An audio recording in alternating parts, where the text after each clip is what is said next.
راجہ ضیاء الحق کے ساتھ ہی ان کے ایک ساتھی بیٹھے ہوئے تھے، انہوں نے آپ کا موازنہ جو ہے جو مرزا قادیانی تھا اس سے آپ کا موازنہ کیا ہے، اور اس کے بارے میں یہ کہا ہے کہ وہ بھی ایک نیک بندہ تھا، جس طرح کہ اویس نصیر کر رہے، جیسے کہ نیک تھا، پہلے وہ مجلسوں میں جا کے اللہ اور اس کے رسول کا نام لیتا تھا، یعنی کہ ایک سچا مسلمان ہونے کا دعویٰ کرتا تھا، پھر اس کے بعد اس نے نبوت کا اعلان کیا، اور آپ بھی اسی طرح کر رہے ہیں، پہلے لوگوں کو اپنی طرف مائل کر رہے ہیں، یعنی کہ اپنی جو معصومیت ہے آپ کی، اور آپ کے اندر جو یعنی کہ جو آپ لوگوں کو دکھا رہے ہیں کہ اسلام اس طرح ہے، اسلام ایسا ہے، اسلام ایک سچا مذہب ہے، یعنی کہ آپ دکھا رہے ہیں کہ آپ ایک سچے مسلمان ہیں، اور اس کے بعد پھر اپنا جو ہے جو آپ کا چہرہ اصل چہرہ ہے وہ آپ لوگوں کو دکھائیں گے، جس طرح کہ مرزا قادیانی نے دکھایا تھا۔ تو رسول اللہ صلی اللہ علیہ وسلم نے یہ فرما دیا کہ امام مہدی کی بیعت مکہ معظمہ میں ہوگی، مدینہ سے نکل کے مکہ کی طرف جائیں گے، لیکن یہ نہیں فرمایا کہ وہ پیدا ہی مدینہ شریف میں ہوں گے۔ اب ان کو یہ گھمنڈ ہے کہ عرب بہتر ہے باقی دنیا سے، تو اس لیے امام مہدی جو ہے نا وہ عرب میں ہی آئیں گے، کہیں اور سے آ ہی نہیں سکتے۔ یہ وہی معاملہ ہے عرب کا کہ جیسا بنی اسرائیل کا ہو چکا تھا، وہ اپنے آپ کو دوسروں سے بہتر سمجھنے لگے تھے، لیکن اللہ تعالیٰ نے شتربانوں میں سے، اونٹ چرانے والوں میں سے اللہ تعالیٰ نے آخری نبی، سب سے افضل نبی پیدا فرما دیا۔ تو یہی معاملہ عربوں کا بھی ہے، چاہے وہ مال و دولت ان کے پاس ہو، چاہے اللہ تعالیٰ نے انہیں خانہ کعبہ اور مدینہ منورہ کی وہ جو ساری وہ کیا کہتے ہیں سرپرستی یا کیا الفاظ ہونے چاہیے، خادم، وہ خود کو خادمین کہتے ہیں، تو وہ بھی ان کے پاس ہے، لیکن پھر بھی اس تکبر کی وجہ سے ان کو یہ ان کی آنکھوں پہ پردہ پڑا ہوا ہے۔ اس حدیث کا جواب مجھے کوئی بندہ دے دے، حدیث کا جواب دینے پہ نہیں نہ آتے پھر یہ لوگ، کہ رسول اللہ صلی اللہ علیہ وسلم نے فرمایا، یہ حدیث بھی انہوں نے اس کا ریفرنس بھی دیا ہے، پوری حدیث تو نہیں سنائی، کہ یقتتل عند کنزکم ثلاث کلہم ابن خلیفہ، کہ 3 لوگوں کے درمیان قتال ہوگا، جنگ ہوگی، تینوں کسی بادشاہ کے خلیفہ کے بیٹے ہوں گے۔ پھر اور حدیث میں طویل آخر میں یہ آتا ہے کہ ثم تتلو رایات السود من قبل المشرق فبایعوہ ولو حبا علی الثلج فانہ خلیفۃ اللہ المہدی۔ بھائی اس حدیث میں لکھا ہوا ہے کہ خلیفہ امام مہدی اللہ کا خلیفہ مشرق سے آئے گا بھائی، یعنی کہ پھر اس حدیث کو یہ اگنور کر دیتے ہیں۔ آپ نے جو حدیث سنائی ہے انہوں نے آدھی حدیث کا ریفرنس دیا ہے، ہاں وہ صرف اتنا کہتے ہیں کہ 3 خلیفہ میں اختلاف ہوگا، جنگ ہوگی، اور امام مہدی مکہ سے مدینہ، مدینہ سے مکہ جائیں گے، ضرور جائیں گے، لیکن پہلے مشرق سے آئیں گے۔ اب یہ حدیث کہہ رہی ہے، ٹھیک ہے، یہ سارے دلائل ثابت ہیں، ادھر آپ نیچے ڈسکرپشن میں بھی لگائیں، یہ انہوں نے پورا ایک کمپائل کر کے 10 احادیث ثبوت کے ساتھ انہوں نے بنائی ہے کہ 100% پروف ہے کہ امام مہدی جو ہیں وہ مکہ اور مدینہ سے نہیں بلکہ مشرق کی جانب سے آئیں گے، پاکستان سے ہی آئیں گے۔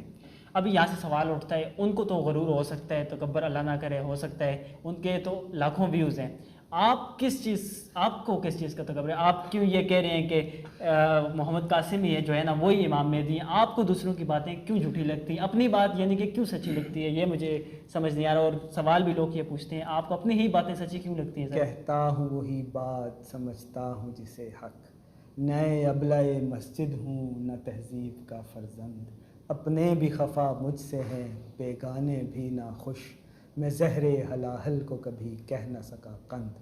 آپ نے خود کہہ دیا نہ میرے اتنے سبسکرائبر ہیں، نہ میرے اتنے فالوور ہیں، نہ میرے پاس ان کی طرح ہارلے ڈیوڈسن ہے، تو یعنی ان کے فالوورز ہیں، بات تو پوری کرنے مجھے تو تکبر ہو ہی نہیں سکتا، اللہ نہ کرے کہ مجھے کبھی تکبر ہو، لیکن حق بات کہنا اور اس پہ ڈٹ جانا یہی مومن کا شان ہے، یعنی کہ چاہے اس کے لیے کوئی مخالفت ہو، چاہے اس کے لیے کہ آپ کو برا بھلا کہے، چاہے کچھ بھی کہے، آپ مومن کا کام ہے کہ حق بات کرنا۔ اور اللہ تعالیٰ مجھے توفیق دے، میں یہ نہیں کہہ رہا کہ میں مومن ہوں، میں اللہ سے دعا کرتا ہوں اللہ تعالیٰ مجھے مومن بنائے اور مجھے توفیق دے، اللہم ارنا الحق حقا وارزقنا اتباعہ، کہ میں حق کو پہچانوں اور اس کے اوپر ڈٹ جاؤں، پھر پیچھے نہ ہٹوں، پھر لڑکھڑاؤں نہ، پھر چاہے طوفان آئے، آندھی آئے، موت کا تھریٹ آئے، کوئی دشمن آئے، کوئی الزام لگائے، اللہ تعالیٰ مجھے توفیق دے کہ میں حق کے اوپر جم جاؤں اور اس کے اوپر میرے قدم نہ لڑکھڑائیں۔ اور یہ کام صرف میرا نہیں ہے، یہ پوری امت مسلمہ کا ہے، تمام علماء کا، تمام فقہاء کا، تمام عام انسان کا ہے کہ حق بات کہے اور پھر ڈٹ جائے، پھر چاہے گردن کٹ جائے، جب خون بہے دشمن بھی کہے کردار مسلم زندہ ہے۔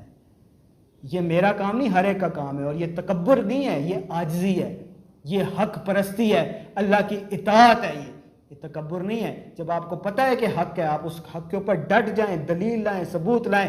آپ کو کوئی گالی دے, آپ کو کوئی پتھر مارے, آپ کو کوئی برا بھلا کہے, آپ کو کوئی قادیانیوں سے ملائے, آپ کو کوئی کافر کہے, آپ کے قدم نہیں لڑکھڑانے چاہیے. اور حق کے راستے میں کھڑے ہو کر آگے چل کر حق کے راستے میں جدوجہد کرنے والا اگر اس کے قدم لڑکھڑا جائیں یا وہ واپس بھاگے تو اللہ تعالیٰ اس کی توبہ قبول نہیں کرتا. اللہ تعالیٰ مجھے حق پہ کھڑا رکھے اور آگے سے آگے بڑھنے کی توفیق عطا فرمائے کہ ان طوفانوں کا مقابلہ کروں اور ہر جھوٹ بولنے والے کو ایکسپوز کرتا رہوں اللہ تعالیٰ کی توفیق سے. اور اللہ تعالیٰ مجھے ہمت دے کہ میرے قدم ذرا بھی نہ لڑکھڑائیں. اور یہ خالی میرا کام نہیں ہے, آپ کا بھی کام ہے اور تمام مسلمانوں کا کام ہے. یہ تو حق تو ان کو بھی لگتا ہے, راجہ ضیاء الحق صاحب نے جو ان کی ٹیم نے بات فیصلہ تو اللہ کرے گا نا, حق کیا ہے. ان کو بھی لگتا ہے کہ جو ہم بات کر رہے ہیں وہ حق ہے, اور آپ کو بھی یہی لگ رہا ہے کہ جو میں جو بات کر رہا ہوں وہی حق ہے. یہ بات تو لوگوں کو یہ بات کون سمجھائے گا؟ اس میں تو عام بندہ جو ہے وہ ذلیل ہو رہا ہے. یعنی کہ یہ لفظ یہ ہوئی نا بات. تو رسول اللہ صلی اللہ علیہ وسلم کے دور میں بھی ایسا ہی تھا نا. بنی اسرائیل کے علماء نے, مشہور لوگوں نے, اور مکہ کے ابو جہل اور ابو لہب نے اپنا ایک بیانیہ بنایا ہوا تھا. ان کے فالوورز بھی تھے اور کعبۃ اللہ کی چابیاں بھی ان کے پاس تھی. 360 بت بھی انہوں نے اندر رکھے ہوئے تھے. اس وقت میں کیسے پتا چلتا حق کیا ہے باطل کیا ہے؟ رسول اللہ صلی اللہ علیہ وسلم اکیلے. ان دوسری طرف کون ہے؟ مشرکین مکہ. اور کون ہے؟ مدینہ کے یہود قبائل. اور کون ہے؟ کیسر و کسرا. اور کون ہے؟ Persian Empire. اور کون ہے؟ وہ دوسری کون سی تھی؟ Roman Empire. ابھی دوسری ٹھیک طرف ہے,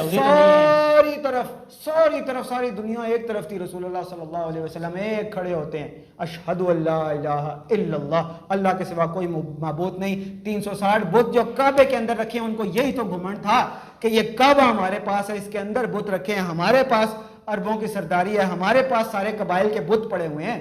تو رسول اللہ نے اکیلے کھڑے ہو کے فرما دیا کہ یہ غلط ہے, کلا کما کر دیا, بالکل حق بات فرمائی.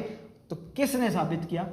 کیسے ثابت ہوا کہ حق اکیلا بندہ سچا تھا یا ساری کی ساری مائٹ از, وہ کیا تھا, کیا ہوتا ہے, ہاں, majority is might is right, تو وہ تھا میجورٹی از اتھارٹی.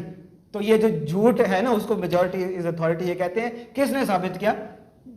اللہ تعالیٰ نے ثابت کیا کہ حق کیا ہے باطل کیا ہے.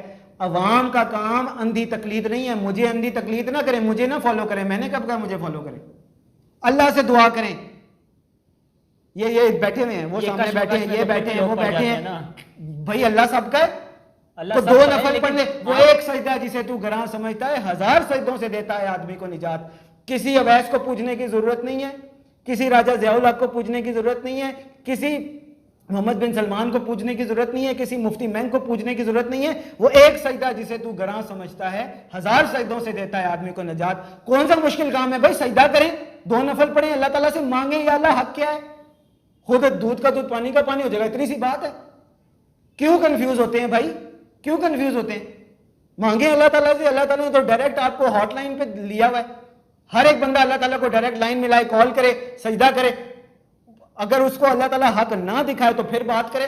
کیوں؟ حدیث قدسی ہے, حدیث قدسی ہے. رسول اللہ صلی اللہ علیہ وسلم نے فرمایا کہ جب بندہ یہ کہتا ہے اہدنا الصراط المستقیم صراط الذین انعمت علیہم غیر المغضوب علیہم ولا الضالین, تو اللہ تعالیٰ فرماتا ہے ھذا لعبدی ولعبدی ما سأل, کہ یہ جو دعا اس بندے نے کی ہے نا, یہ میرے بندے نے اپنے لیے یہ دعا کی ہے, اور میرے بندے نے یہ جو دعا اپنے لیے کی ہے میں اسے ضرور دوں گا, ہدایت ضرور دوں گا. جب آپ یہ دعا کریں گے صراط الذین انعمت علیہم, ان لوگوں کے راستے پہ چلا جن پر تیرا انعام ہوا, صحابہ کے راستے پہ, محمد رسول اللہ کے راستے پر, سلف صالحین کے راستے پہ, تو اللہ خود بتا دے گا کہ حق کے راستے پہ راجہ ضیاء الحق ہے, مفتی مینگ ہے یا محمد قاسم ہے. ابھی اتنی سی بات ہے. آپ نے یہ بات کی. ابھی ان کے ساتھ ہی راجہ ضیاء الحق کے ساتھ ہی ان کے ایک ساتھی بیٹھے ہوئے تھے, انہوں نے آپ کا موازنہ جو ہے جو مرزا قادیانی تھا اس سے آپ کا موازنہ کیا ہے, اور اس کے بارے میں یہ کہا ہے کہ وہ بھی ایک نیک بندہ تھا, جس طرح کہ اویس نصیر کر رہے, جیسے کہ نیک تھا. پہلے وہ مجلسوں میں جا کے اللہ اور اس کے رسول کا نام لیتا تھا, یعنی کہ ایک سچا مسلمان ہونے کا دعویٰ کرتا تھا. پھر اس کے بعد اس نے نبوت کا اعلان کیا, اور آپ بھی اسی طرح کر رہے ہیں, پہلے لوگوں کو اپنی طرف مائل کر رہے ہیں, یعنی کہ اپنی جو معصومیت ہے آپ کی, اور آپ کے اندر جو یعنی کہ جو آپ لوگوں کو دکھا رہے ہیں کہ اسلام اس طرح ہے, اسلام ایسا ہے, اسلام ایک سچا مذہب ہے, یعنی کہ آپ دکھا رہے ہیں کہ آپ ایک سچے مسلمان ہیں. اور اس کے بعد پھر اپنا جو ہے جو آپ کا چہرہ اصل چہرہ ہے وہ آپ لوگوں کو دکھائیں گے, جس طرح کہ مرزا قادیانی نے دکھایا تھا. یہ جو ان کے ساتھ بیٹھے ہوئے تھے راجہ ضیاء الحق صاحب کے ساتھ, انہوں نے یہ بات کی ہے. تو اس پہ آپ تھوڑی سی نظر ڈالیں سر نا. دیکھیں میں تو کوئی نہیں کسی کو دکھا رہا نیک ہوں, میں نے کبھی دکھایا نیک ہوں؟ انہوں نے تو کہا ہے جس طرح کہ مرزا قادیانی کرتا تھا. میں اب ان کو کیا کہہ سکتا ہوں؟ دیکھیں حضرت موسیٰ علیہ السلام نے جب اعلان فرمایا کہ اے فرعون بنی اسرائیل کو میرے ساتھ بھیج دو, میں اللہ تعالیٰ کی طرف سے بھیجا گیا نبی ہوں, تو انہوں نے کہا تم تو جادوگر ہو. تو انہوں نے پھر وہ 70,000 جادوگروں کو بلایا اور انہوں نے اپنے سام چھوڑے. تو حضرت موسیٰ علیہ السلام کو اللہ تعالیٰ نے کہا اپنا عصا زمین پہ رکھو, تو وہ سام اژدہا بن گیا اور ان سارے سانپوں کو کھا گیا. اللہ تعالیٰ نے حق کو ثابت کر دیا. یہی معاملہ رسول اللہ کے ساتھ ہوا, ان کو کبھی مجنوں کہا گیا, کبھی رسول اللہ کو جادوگر کہا گیا, کبھی رسول اللہ کو مطلب مختلف الزام لگاتے رہے, لیکن اللہ تعالیٰ نے حق کو ثابت کیا. تو ایک مسلمان کو کافر کہنا, قادیانیوں کے ساتھ ملانا, یہ بہت ہی ناحق بات ہے. اگر آپ کو حق بات سمجھ نہیں آئی تو اب آپ کے پاس دیکھیں دلیل کا جواب دلیل سے دینا. یہ کون سا طریقہ ہے؟ آپ کہیں کہ اویس نصیر نے کہا ہے کہ محمد قاسم امام مہدی ہوں گے, اس بات پہ آئیں. پہلا جھوٹ آپ نے یہ بولا کہ محمد قاسم نے دعویٰ کیا ہے, سراسر جھوٹ. دوسرا جھوٹ آپ نے, دوسرا الزام بہتان یہ لگا دیا کہ کل آ کے یہ قادیانیوں کی طرح کوئی حرکت کریں گے, نعوذ باللہ ثم نعوذ باللہ. ہاں اللہ تعالیٰ ہم سب کو اور آپ کو بھی, ان کو بھی بچائے قادیانیوں جیسی حرکتیں کرنے سے, نبوت کا دعویٰ کرنے سے, ایسی کوئی بھی بات کرنے سے. اس بات یہ جو انہوں نے کہی نا کہ فیوچر میں یہ کریں گے, میں یہ اپنا معاملہ اللہ پہ چھوڑتا ہوں.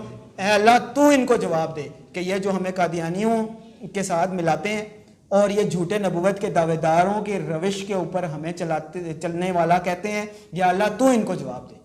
یہ تو ایک بہتان ہے نا, الزام ہے کہ فیوچر میں یہ ایسے کرے گا. یہ کیا بات ہوئی؟ میں کہوں فیوچر میں شاکر بڑی داڑھی رکھ لے گا. بھائی فیوچر آئے گا تو اللہ تعالیٰ بہتر جانتا ہے. ابھی تک تم بات اس پہ کرو جو آج کیا ہوا ہے. جب تمہیں آج کچھ نہیں ملی تو یہ فیوچر میں ایسے کرے گا, یہ کیا بات ہوئی؟